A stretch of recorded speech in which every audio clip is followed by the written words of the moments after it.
Hello and welcome back to Easy Daily English. Hi everyone, we are so happy you are here with us today. Jason, your host for today's episode. And I'm Julia, your co-host. We're so glad you're here with us.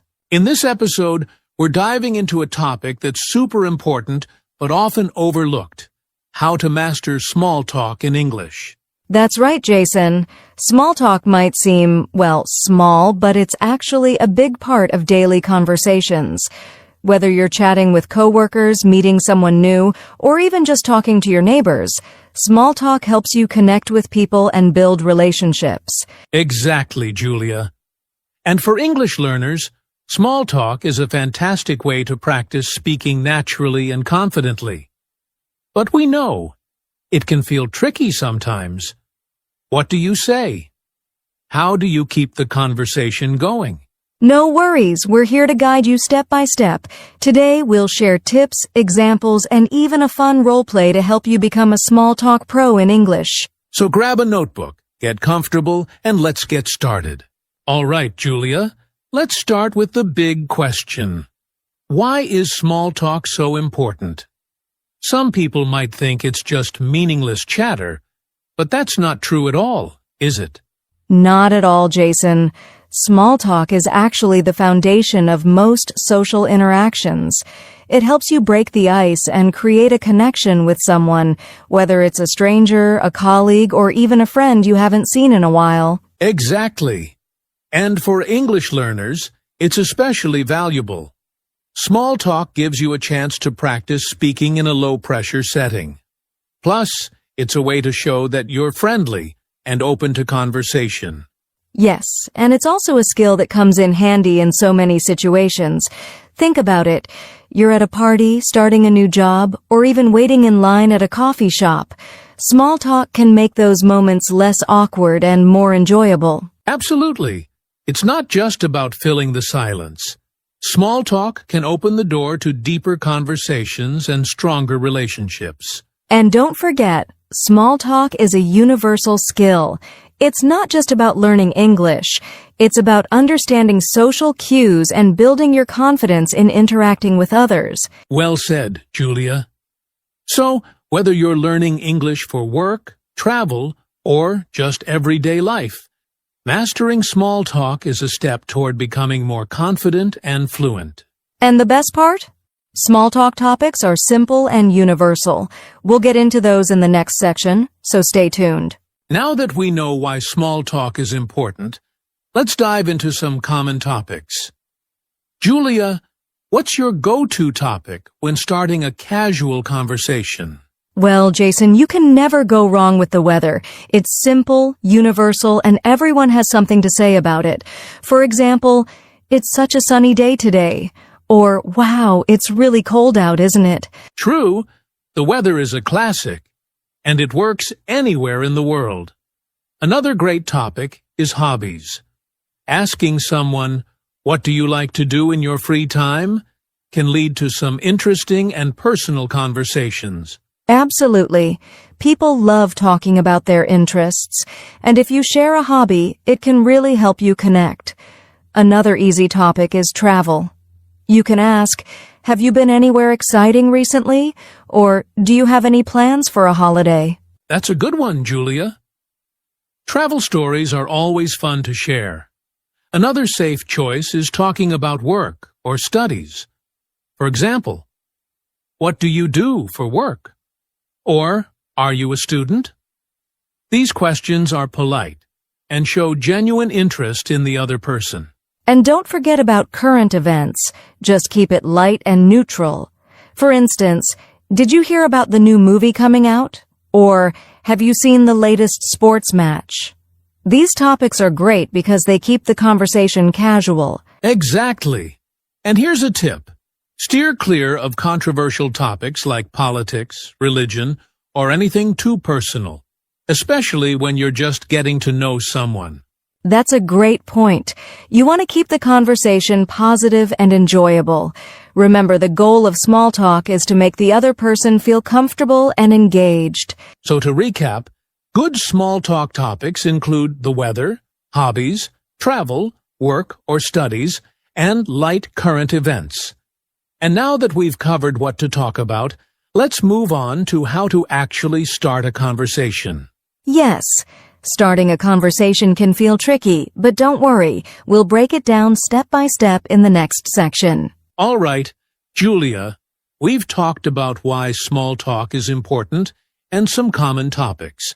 But now comes the part that many people find challenging. Actually starting a conversation.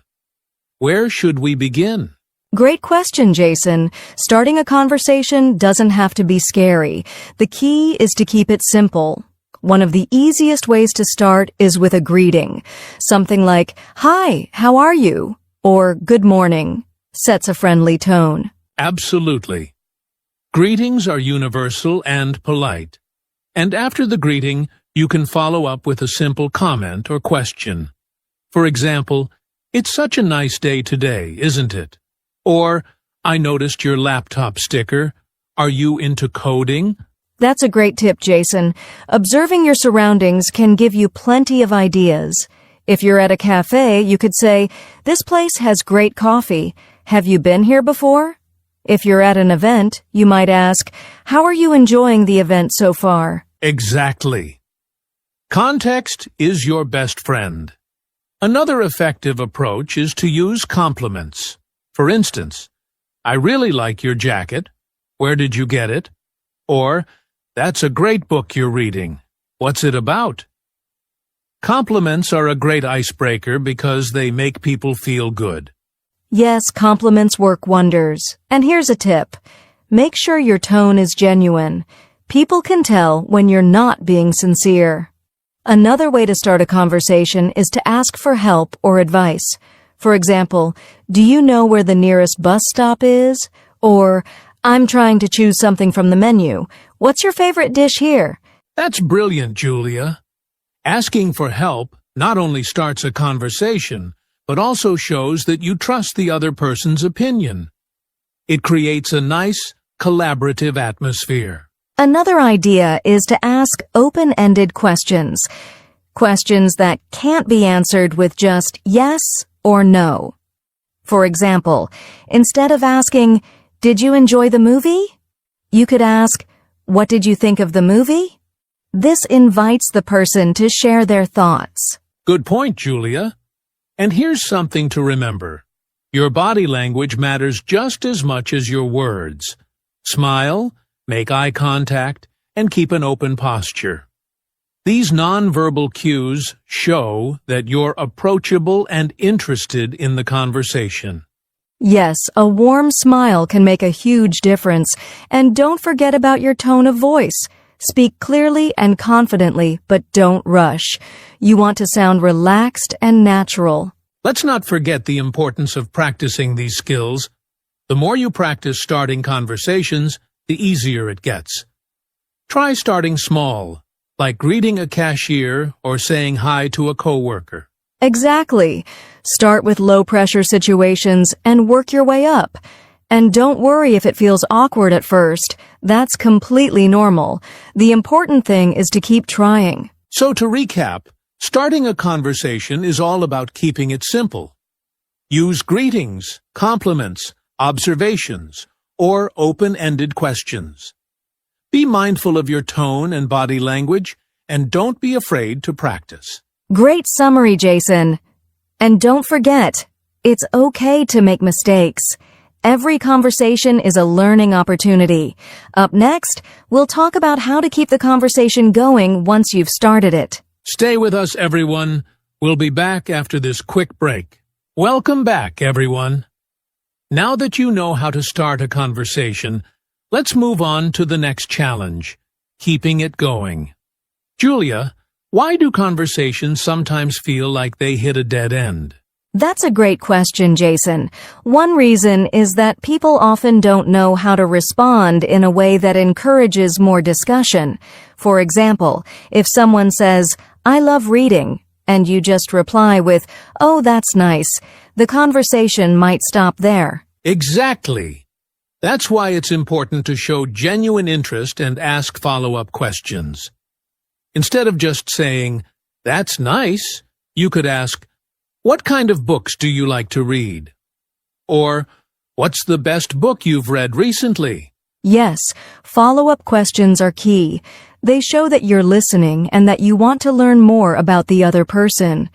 Another tip is to share a little about yourself in return. For example, if someone says they like hiking, you could say, "That's great. I enjoy hiking too. What's your favorite trail?" Good point, Julia. This creates a natural back-and-forth exchange, which keeps the conversation flowing. Another technique is to expand on what the other person says. For instance, if they mention they've been to a concert, you could say, "Wow, that sounds fun. Who did you see? Do you go to concerts often?" Exactly, Jason. And don't forget to look for common ground. If someone mentions they love cooking, you can talk about a recipe you recently tried or ask them for their favorite dish. Finding shared interests makes conversations more engaging and personal. Another great tip is to use active listening. This means giving verbal cues like, "Oh, really?" or "That's interesting," and even repeating back part of what they said. For example, if they say, "I've been learning to play the piano," you can respond with, "Learning to play the piano? That's amazing! How long have you been practicing?" Yes, active listening makes people feel heard and appreciated. And here's another trick. Don't be afraid of pauses. A brief silence is okay. It gives both of you a moment to think. Sometimes, rushing to fill the silence can make the conversation feel forced. Good point, Julia. Also, if the conversation seems to slow down, you can introduce a new topic. For example, if you've been talking about work for a while, you could ask, "By the way, do you have any plans for the weekend?" Changing the subject can keep things fresh. Absolutely. And let's not forget about humor. If appropriate, a light joke or funny comment can keep the conversation lively and enjoyable. Just make sure it's friendly and not too personal. Definitely, Julia. And lastly, end the conversation on a positive note if it's wrapping up. Something like, "It was great talking to you. I hope we can chat again soon."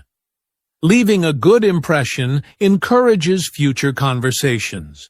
So to sum up, keeping the conversation going is all about asking follow-up questions, sharing your own experiences, actively listening, finding common ground, and introducing fresh topics when needed. Well said, Julia. Remember, conversation is like a dance. It's all about balance and flow. Practice makes perfect. That's right.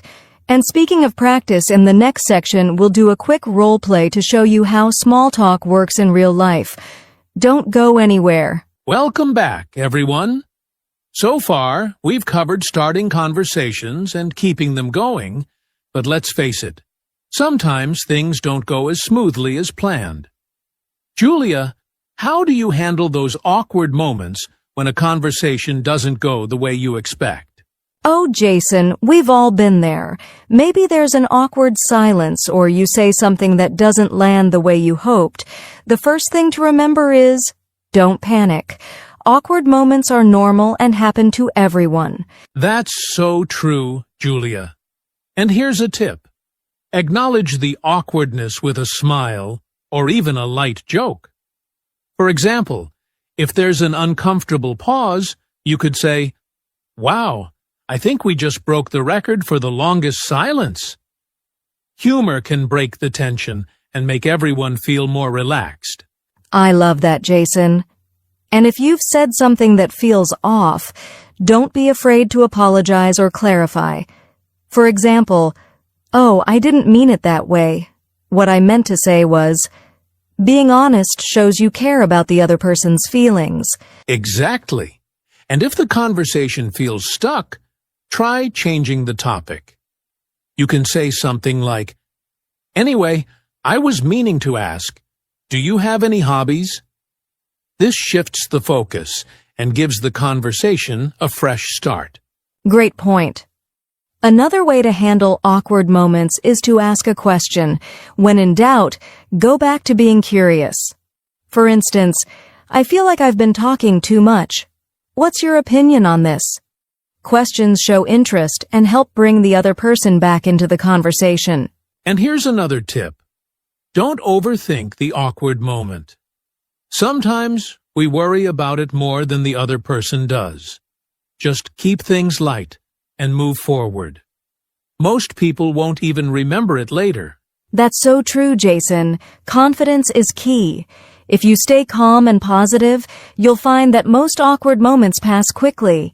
And remember, these moments are a normal part of learning and improving your communication skills. So to summarize, handle awkward moments by staying calm, using humor, apologizing or clarifying when needed, and shifting the conversation with a fresh topic or a question. And most importantly, don't dwell on it. Exactly. Conversations don't have to be perfect. They just need to be genuine. Coming up next, we'll share some final tips to help you master small talk with confidence. Stay with us, everyone. We're almost at the finish line. Welcome back, everyone.